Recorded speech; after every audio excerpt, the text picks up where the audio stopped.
할렐루야. 무더운 여름, 오늘 가장 무더운 날이라고 불리는 이 하루인데요. 무엇보다 주님의 은혜가 넘쳐나서 여러분의 마음만은 가장 시원한 이 하루가 되기를 간절히 소망합니다. 예배분들에게 선포하겠습니다. 주 안에서 승리하십시오. 선포하겠습니다. 주 안에서 승리하십시오. 오늘 다윗 이야기를 마지막으로 하려고 합니다. 물론 그 이후에도 많은 이야기가 있습니다만은 10번으로 마치는 것이 신상에 좋을 것 같습니다. 여러분, 다윗은 떠올릴 때 가장 대표적인 사건이 엘라 골짜기에서 골리앗을 물맷돌로 무찌른 사건이죠. 우리가 다윗과 골리앗의 싸움을 불가능의 가능성이라고 부르기도 합니다만, 알고 보면은 다윗은 이미 준비되었던 사람이었습니다. 아무나 골리앗과 맞서게 한 게 아니죠. 다윗이 준비되었던 사람이기 때문에 골리앗과 맞서게 한 것입니다. 다윗은 17세의 나이였지만 그는 목동의 직업에 최선을 다하면서 언제나 밤까지 양들을 돌보느라 최선을 다했던 사람이죠. 특별히 사자와 맹수로부터 그 양들을 지키기 위해서 무엇을 연마했겠습니까? 싸움을 연마했고, 특별히 물맷돌, 다른 말로 투석구라고 부르는데 물맷돌에 능한 사람이었습니다. 이것은 자신의 삶에 최선을 다한 그 결과였지요. 그러니까 다윗은 하루아침에 골리앗을 무찌른 사람이 아니고 매일매일 오늘이라는 이 하루를 최선을 다하여 믿음의 사람으로 살았을 때 주님께서 하나님의 시간에 다윗을 통해 골리앗을 무찌르게 한 거죠. 바로 그 다윗이 오늘 인생의 말년을 맞이하게 되었습니다. 누구든지 인생을 시작할 때가 있지만 끝맺을 때가 있는 것입니다. 우리가 보통 인생을 정의할 때 여러 말로 표현할 수 있습니다. 인생은 뭐와 같다. 인생은 낙화 유수와 같다라고 말할 수 있습니다. 낙화는 떨어지는 곳을 의미하는 것이고, 유수는 흘러가는 강물을 의미하는 것이죠. 그래서 인생은 떨어지는 꽃과 같고 흘러가는 강물과 같다. 이 말은 우리의 인생을 내가 잡을 수가 없다라는 얘기가 되겠죠. 뿐만 아니라 인생은 또 알고 보면 흘러가는 강물보다 더 빠르다. 강물은 세워라 내오라 그렇게 갈 수 있으나 세월은 세워라 내오라가 아니라 총알보다 더 빠르다, 그렇게 이야기를 합니다. 그래서 어떤 분들이 아니고 여러분이 표현하시기를 40대는 40km를 달리고 50대는 50km를 달리고 80대는 80km로 달린다라고 말을 하지 않습니까? 인생은 돌아보니 총알보다 더 빨랐다라는 얘기가 되겠죠. 모세도 시편 90편 10절에서 그의 인생에 대하여 이렇게 표현하고 있습니다. 함께 읽어볼까요? 우리의 연수가 70이요 강건하면 80이라도 그 연수의 자랑은 수고와 슬픔뿐이요 신속히 가니 우리가 날아가나이다 라고 표현하고 있습니다. 날아가나이다. 돌아보니 인생은 날아갔다. 날아간 인생이었다. 인생은 낙하 유수와 같고 유수보다 더 빠른데, 세 번째는 그 인생은 그 결과가 너무 허무하다, 또 이렇게 표현을 하기도 합니다. 솔로몬도 전도서 1장 2절에서 인생의 말년에 썼던 전도서에서 헛되고 헛되며 헛되고 헛되니 모든 것이 헛되도다라고 고백하였습니다. 이 헛되다라는 말은 히브리어로 헤벨이라는 단어인데, 다시 그 헤벨을 해석을 하면 헛되다라는 말도 있지만 순식간에 지나간다, 안개와 같이 사라진다라는 말로 해석할 수 있습니다. 여러분, 제가 이제 어린 시절에 이제 처음엔 그 유치원을 다녔던 교회, 큰 교회를 다니다가 나중에는 이제 집에 옆에 있는 교회가 있어가지고 마을 교회 다녔죠. 학창 시절에는 마을 교회 위주로 다녔습니다. 너무너무 좋았습니다. 교회 생활이 너무너무 행복했고 여전히 잊을 수가 없는 신앙 공동체였습니다.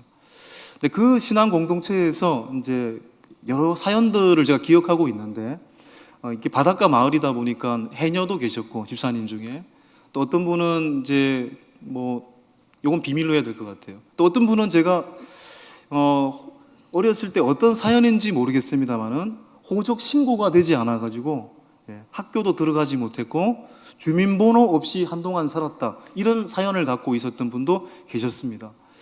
저는 그 말을 처음 들었을 때 말도 안 된다고 생각했습니다. 말도 안 된다. 그런데 여러분 한번 생각을 해보십시오.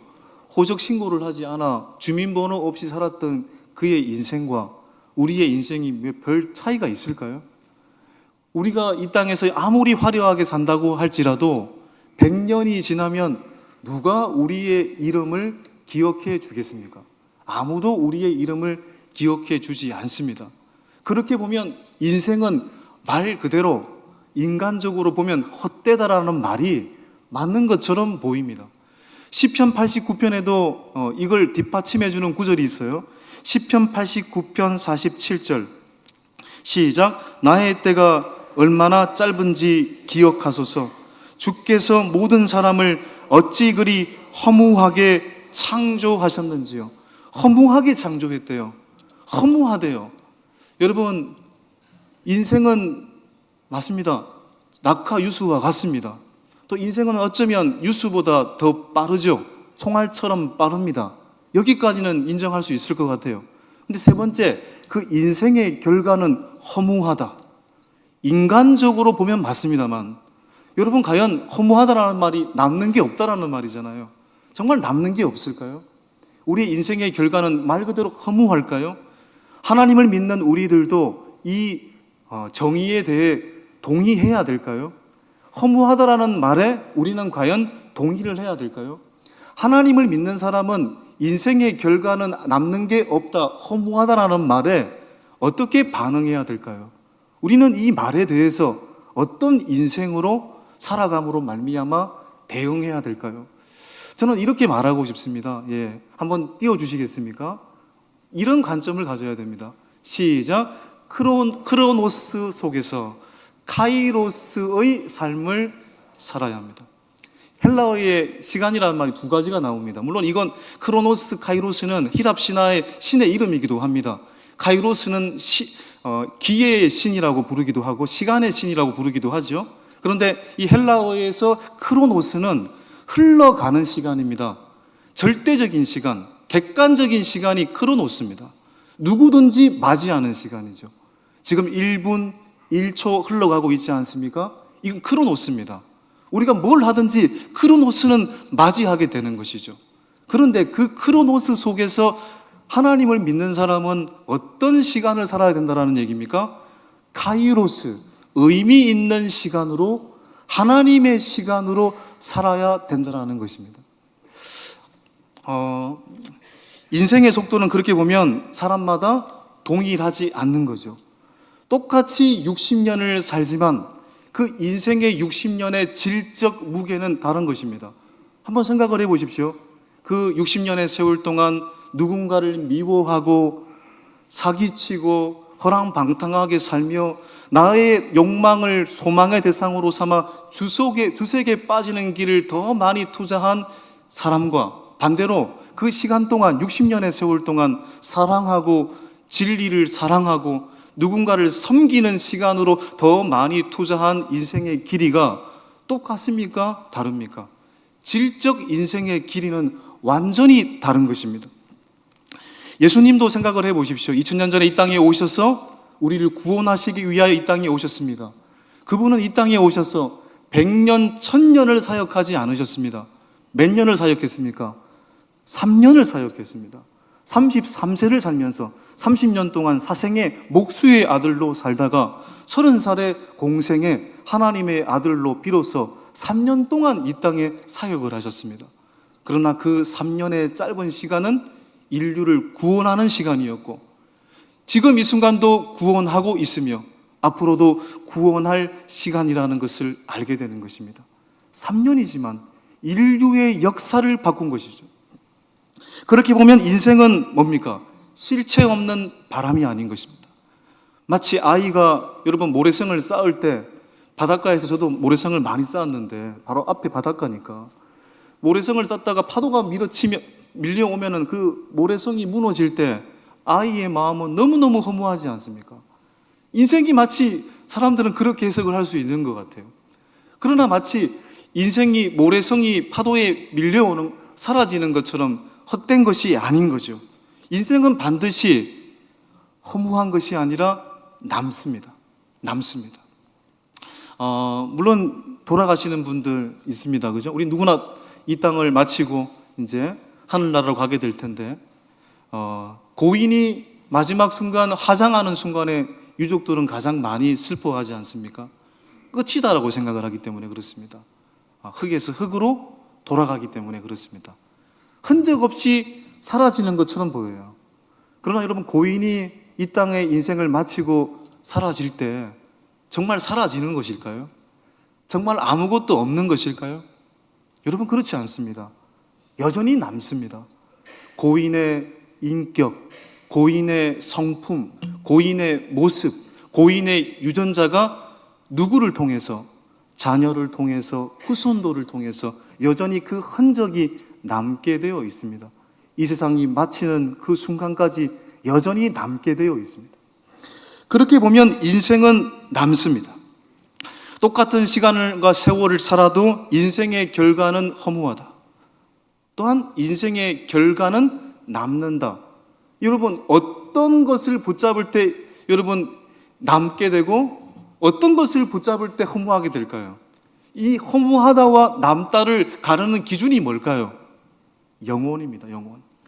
영원하신 하나님의 말씀을 붙들고 영원하신 하나님을 믿고 사는 자에겐 그 인생은 영원히 남지만, 그렇지 못한 자는 이 땅 속에서 허무하게 인생을 마치게 되게 되는 것입니다. 하나님이 믿음의 조상 아브라함을 부르신 것도 어떻게 보면 뭘 주시기 위해서입니까? 성경을 보면 영원한 언약을 주시기 위해서 갈대아 우르에 있는 아브라함을 불렀다고 했습니다. 창세기 17장 7절에 아브라함을 부르셨을 때 하나님이 이렇게 말씀하셨습니다.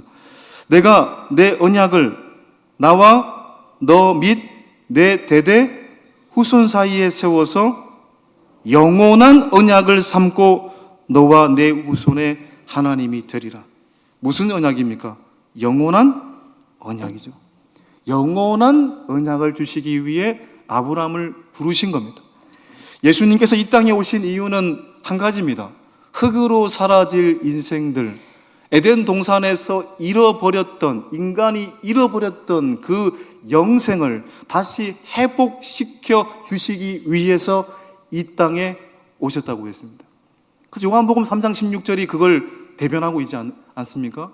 하나님이 이 세상을 이처럼 사랑하사 독생자를 주셨으니 이는 그를 믿는 자마다 멸망하지 않고 영생을 얻게 하심이라. 그러므로 이 세상에서 영원한 하나님을 믿고 영원한 하나님의 말씀과 연결되어 있는 인생, 또 다른 말로 표현하면 흘러가는 시간 크로노스 속에서 그 시간을 카이로스, 하나님의 의를 추구하며 의미 있는 시간으로, 하나님의 시간으로 살아가는 사람들에게는 인생은 사라지고 허무한 것이 아니라 영원히 남게 되는 것입니다. 그리고 언제나 함께하게 되는 것입니다. 다윗도 하나님의 뜻에 따라 오늘 인생의 말년을 맞이하게 되었습니다. 그의 인생은 허무하게 마쳤을까요? 영원히 남을 인생으로 마쳤을까요? 오늘 1장 1절 2절을 보면 다윗의 인생의 말년의 한 부분을 서술하고 있습니다. 함께 읽어보도록 하겠습니다. 다윗 왕이 나이가 많아 늙으니 이불을 덮어도 따뜻하지 아니한지라. 그의 시종들이 왕께 아뢰되 우리 주 왕을 위하여 젊은 처녀 하나를 구하여 그로 왕을 받들어 모시게 하고 왕의 품에 누워 우리 주 왕으로 따뜻하시게 하리이다. 요즘에 이렇게 하면 큰일 나죠. 그런데 다윗의 시절에는 이게 일반적인 겁니다. 노년의 왕에게 잠자리를 더 따뜻하게 해주기 위해서 아리따운 여인을 붙여주었다. 그 이 여인의 이름이 뭐라고 되어 있습니까? 3절에 아비삭이라고 되어 있습니다. 가장 아름다운 여인이었습니다. 가장 아름다운 여인 앞에 어떻게 됩니까? 남자들은 전부 다 무너지게 되어 있습니다. 다윗도 사무엘하 11장에서 무너졌잖아요. 근데 지금도 다윗이 무너졌어야 됩니다. 그런데 4절을 보십시오. 사실이 정말 중요한 말씀입니다. 이 처녀는 심히 아름다워 그가 왕을 받들어 시중 들었으나 왕이 잠자리는 같이 하지 아니하였더라. 다윗이 그 아비삭과 어떻게 해요? 동침하지 아니했다라고 말씀하고 있습니다. 여러분, 이 열왕기하 1장은 어떻게 보면 다윗의 이야기 중에 뭐 그렇게 중요한 부분처럼 안 느껴져요. 저는 뭐 당연히 이 설교 준비를 하면서 이 사무엘상하 열왕기상 이렇게 읽으면서 이 본문이 정말 중요하다고 여길 거라고 생각하지 않았습니다. 저도 급 마무리를 좀 하고 싶어가지고. 그런데 이 구절이 너무너무 중요하다는 걸 알게 됐습니다. 여러분, 왕이 아비삭과 동침하지 아니했다. 만일 사무엘하 2장에서 24장이 다윗의 어떠한 그 일대기의 마지막 이야기고 열왕기상 2장에서 다윗이 죽거든요. 그러니까 사무엘하 24장에서 1장을 기술하지 않고 2장, 열왕기상 2장으로 마무리하는 게 더 깔끔해 보입니다. 그런데 왜 열왕기상 1장, 오늘 본문 1장 1절 2절을 언급하고 있을까요? 왜 다윗이 아비삭과 동침하지 않았다라는 이야기를 언급하고 2장으로 연결되고 있을까요? 여러분, 우리는 지난주일 보았듯이 하나님을 소망의 대상으로 여길 때만 그리스도인은 우아한 기쁨, 정말 진정한 기쁨의 삶을 누릴 수 있다고 했습니다. 그런데 하나님이 기쁨의 대상이 아니라 그 자리에 나의 욕망이 소망의 대상이 되면 인생은 어떻게 되는 것입니까? 주색에 빠지게 되고 쾌락에 빠지게 된다는 거죠. 다윗이 그 길을 걸어갔습니다. 나의 욕망과 나의 자리를 소망의 대상으로 삼았잖아요. 그랬을 때 주색에 빠졌습니다. 그래서 결과적으로 그는 어떤 죄를 저질렀습니까? 남의 아내를 간음했습니다. 그 간음을 덮기 위해서 간접 살인까지 저질렀습니다. 10계명의 10계명을 모두 어겼습니다. 그런데 나단의 지적 앞에서 다윗이 철저하게 회개했잖아요. 통회하고 하나님 앞에 금식하며 철저하게 회개하였을 때 하나님은 그 다윗을 용서해 주셨고 다시 그 다윗을 시대의 통로로 사용해 주셨죠. 그런데 아무리 하나님으로부터 용서를 받았다고 할지라도 한 가지가 남는다고 했잖아요. 죄의 후유증은 남게 되어 있다는 겁니다. 죄의 후유증은 다윗의 인생 내내 극복해야 될 문제였습니다. 실제로 우리가 성경을 보지 않았습니다만은 사무엘하 12장 이후에 보면 죄의 후유증이 등장하고 있거든요. 대표적으로 다윗의 아들들 사이에서 사건이 벌어지잖아요. 다윗의 첫 번째 아들이었던 암논이 누이였던 다말을, 이복 누이 다말을 범합니다. 그러니까 자신의 친누이 다말이 암논으로부터 당했다라는 소식을 듣고 친오라비인 압살롬이 자신의 친누이 다말을 범한 암논을 어떻게 합니까? 죽여버리잖아요. 이복 형제끼리 살인이 벌어집니다. 나중에는 여러분 압살롬이란 아들이 사무엘하 15장 이하에 보면은 아버지 다윗의 왕자를 찬탈하기 위해서 뭘 일으킵니까? 구테타를 일으키지 않습니까? 그리고 그 구테타를 다윗의 군대가 막는 과정 가운데 다윗의 군대 장관 요압이 누구를 죽입니까?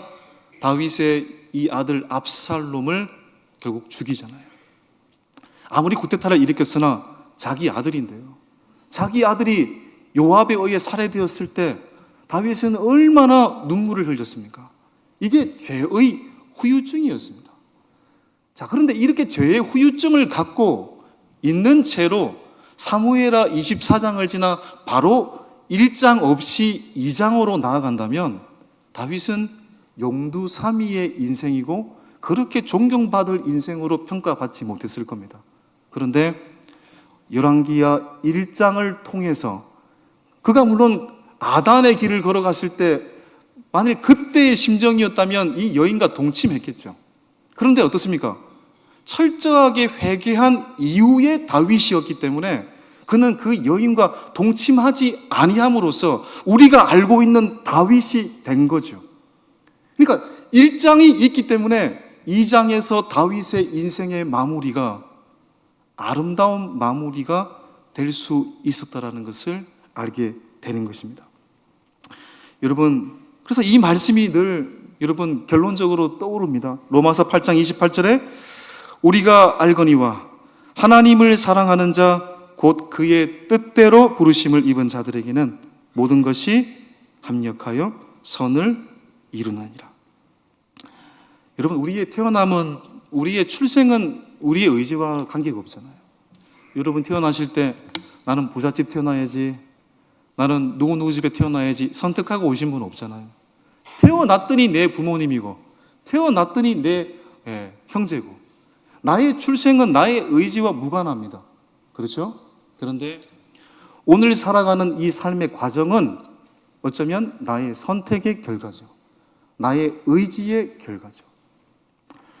예를 들어서 이제 우리 영국의 이제 유명한 여전히 영국 사람들이 가장 사랑하는 리더라고 손꼽히는 윈스턴 처칠이라는 사람이 있습니다. 이 사람은 이 영국의 보수당의 수상이었고 특히 2차 세계대전 때 큰 활약을 했던 총리 아니었습니까? 그런데 이 처칠이 어떤 태생을 갖고 있냐면 아버지는 엄청 유명한 정치가였어요. 그리고 어머니는 엄청난 부잣집 딸입니다. 그러니까 최고의 가문 속에서 이 처칠이 블레넴 궁이라는 곳에서 태어났습니다. 얼마나 유복한 태생입니까? 그런데 그의 출생은 그의 선택이 아니었습니다. 이 처칠은 팔삭둥이로 태어났다고 하죠. 팔삭둥이로 태어나서 뭔가 초반에는 이 지능적으로 뭔가 문제가 많았대요. 그래서 나중에 아주 늦게 사관학교에 입학을 하게 됩니다. 그것도 그의 선택의 문제가 아니었습니다. 자, 그런데 그 이후에 처칠이 어떻게 살았습니까?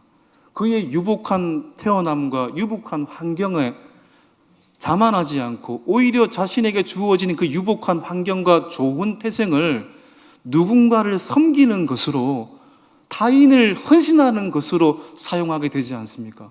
그리고 그의 죽음도 굉장히 아름다워요. 자신이 다니고 있었던 작은 고향 마을의 교회 앞마당에서 묻히게 되거든요. 이건 무엇입니까? 철저하게 주님 앞에서 겸손한 그리스도인으로 살기를 원했던 처칠의 믿음의 의지였습니다. 여러분, 누군가는 태어날 때 부잣집에서 태어나고 자랄 수 있습니다. 근데 부잣집에서 태어나고 자랐기 때문에 허랑방탕하게 주색에 빠진 채로 살아가는 사람들이 있습니다. 그러나 반대로 부잣집에서 태어났고 부잣집에서 자랐기 때문에 내가 가지고 있는 그 모든 이득을 누군가를 섬기는 길로 가는 사람들이 있을 수 있습니다. 반대로 어떤 이는 태어날 때 가난한 집에서 태어났고 자랐습니다. 가난한 집에서 태어났고 자랐기 때문에 그 환경을 비관하면서 주색에 빠진 채로 살아갈 수도 있습니다. 그런데 가난하게 태어났고 가난하게 자랐기 때문에 더 인생의 깊은 통찰력을 갖고 아픈 자, 상처 입은 자의 상처 입은 치유자의 길로도 갈 수도 있는 것입니다. 그 선택은, 인생의 모든 과정은 나의 선택의 결과인 거죠. 그러니까 여러분, 믿음이라는 것이 무엇일까요? 우리가 어떤 환경에서 살든 어떤 환경에서 태어났든 상관없이 나의 삶의 자리에서 오늘도 주님의 말씀을 존중하기 위해서, 주님의 말씀 앞에 신실하게 살기 위해서 나의 믿음의 의지를 주님 앞에 드리는 삶을 사는 것입니다. 여러분, 우리나라 일제시대 때 이제 이건 우리 교단과 관계가 있는 이야기이기도 합니다만은 1938년도에 한국 교회사에 치욕스러운 사건이 하나 있습니다. 일제의 전횡에 타협해서 신사 참배를 국민의 의무로 규정을 했습니다. 그것도 교회 지도자들이 신사 참배는 우상 숭배가 아니라 국민의 의무다. 그래서 그냥 국민의 의무로서 행하는 행위다. 그렇게 결정을 해버리죠. 교회 리더들이 그렇게 결정을 했으니까 성도들은 마음 편하게 신사 참배를 해도 되는 거죠, 어떤 의미에서. 자, 그런데 그런 상황 속에서 1938년도에 한 사람을 비롯한 여러 사람이 반대를 하죠. 그 대표적인 사람이 주기철 목사님이었습니다. 주기철 목사님은 신사 참배는 아무리 봐도 우상 숭배다. 그래서 주님의 말씀을 존중하기 위해서 주기철 목사님은 신사참배를 반대하다가 1938년도에 황실 경멸죄로 결국은 잡혀가지고 옥고를 치르게 되지 않습니까? 그리고 1944년 옥고를 치르다가 해방 1년을 앞두고 44년 4월 21일 날 순교를 당하게 됩니다. 그가 걸어갔던 그 길은 주님의 말씀을 신실하게 지키기 위해서 선택한 믿음의 의지였습니다. 여러분, 여기서 우리는 질문을 던지지 않을 수가 없습니다. 우리가 보통 교회를 다니면서 여러분 성령 충만하십시오, 여러분 성령 충만하십시오, 주님 충만하십시오, 이런 말들 많이 하지 않습니까? 여러분, 성령 충만이 뭘까요? 성령 충만이 뭘까요? 신사 참배를 편하게 하고 그리고 나서 예배당으로 가서 뜨겁게 예배드리고 찬양하고 기도하는 사람들이 성령 충만한 사람일까요? 아니면 기도할 환경도 되지 못하고 찬양을 큰 소리로 부르지 못하는 환경 속에서도 주님의 말씀을 존중하기 위해서 차디찬 감옥에서 그 옥고를 치르고 있는 주기철 목사님이 성령 충만한 사람일까요? 누가 봐도 주기철 목사님이 성령 충만한 사람이죠. 성령 충만은 큰 소리로 기도하고 큰 소리로 찬양하고 주여 외친다고 성령 충만하다고 말하지 않습니다. 성령 충만은 감정의 복받침이 아닙니다. 감정 충만이 아닙니다. 성령 충만은 오늘도 나의 삶의 자리에서 주님의 말씀을 존중하기 위하여, 주님의 말씀 앞에 신실한 삶을 살기 위하여 나의 믿음의 의지를 주님께 드리는 것입니다. 그것이 성령 충만입니다. 다윗은 하나님과 함께하여 강성할 때도 있었으나 지난주일 말씀처럼 하나님을 떠나 주색에 빠졌을 때도 있었습니다. 그러나 그는 다시 일어나서 주님을 바라보았고 그는 끝내 성령 충만한 사람으로 인생을 마무리했습니다. 오늘 다윗은 이렇게 인생을 마무리하고 있어요. 2장 1절, 2장 2절, 3절을 볼까요? 다윗이 사랑하는 아들 솔로몬에게 했던 말 아닙니까? 유언이죠. 아들 솔로몬에게 다윗은 어떤 유언을 남겼을까요? 시작. 내가 이제 세상 모든 사람이 가는 길로 가게 되었노니 너는 힘써 대장부가 되고 내 하나님 여호와의 명령을 지켜 그 길로 행하여 그 법률과 계명과 율례와 증거를 모세의 율법에 기록된 대로 지키라. 그리하면 내가 무엇을 하든지 어디로 가든지 형통할지라. 다윗이 솔로몬에게 남긴 마지막 유언이 뭡니까? 하나님과 하나님의 말씀을 존중하라. 이것이 다윗이 솔로몬에게 남긴 유언입니다. 그렇죠? 여러분이 부모로서, 여러분이 어떤 누군가의 어른으로서 후손에게, 후배에게, 자녀들에게 남길 최고의 유언은 무엇입니까? 주님을 잘 믿어라. 그 한경지 목사님이 여러분 자신을 찾아온 기라슨과 같은 목사님들한테 그 목사님들이 어떻게 하면 목사님, 한경지 목사님처럼 목회를 잘할 수 있습니까? 라고 질문을 던졌을 때 유명한 일화가 있지 않습니까? 목사님들, 예수 잘 믿으세요. 예수 잘 믿으세요. 그 한마디 했다고 하잖아요. 여러분, 예수 잘 믿으시면 됩니다. 예수님 잘 믿으시면 됩니다. 다윗은 솔로몬에게 오늘날로 표현하면 예수 잘 믿어라. 그거 남기고 인생의 무대에서 사라졌습니다. 2900년 전에 이 세상의 역사의 무대에서 사라졌습니다. 그런데 정말 다윗이 사라졌습니까? 2900년 전에? 아니잖아요.